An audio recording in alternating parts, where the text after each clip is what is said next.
ಈ ಹೆಡ್ಲೈನ್ಸ್ನ ಪ್ರಾಯೋಜಕರು NBC bearings ದೀರ್ಘಾವಧಿ ಸ್ಪರ್ಧೆಗಾಗಿ ಸುದೀರ್ಘವಾಗಿ.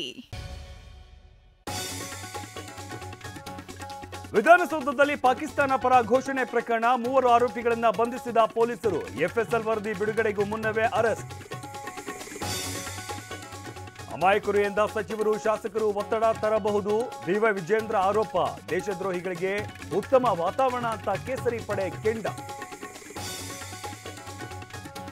ನನ್ನ ಹೇಳಿಕೆಗೆ ನಾನು ಈಗಲೂ ಬದ್ಧ. ಬಿಜೆಪಿ ನಾಯಕರ ಟೀಕೆಗೆ ಸಚಿವ ಪ್ರಿಯಾಂಕ್ ಖರ್ಗೆ ತಿರುಗೇಟು. ಬಿಜೆಪಿಯವರದ್ದು ನಿಜವಾದ ದೇಶದ್ರೋಹ ಅಂತ ವಾಗ್ದಾಳಿ. ಆಂಧ್ರದ ಮೆಹಬೂಬಾನಗರದಲ್ಲಿ ಭೀಕರ ಅಪಘಾತ. ಮರಕ್ಕೆ ಕಾರು ಡಿಕ್ಕಿಯಾಗಿ ಬಳ್ಳಾರಿ ಮೂಲದ 5 ದುರ್ಮರಣ. ಹೈದರಾಬಾದ್ಗೆ ತೆರಳುವಾಗ ಘಟನೆ.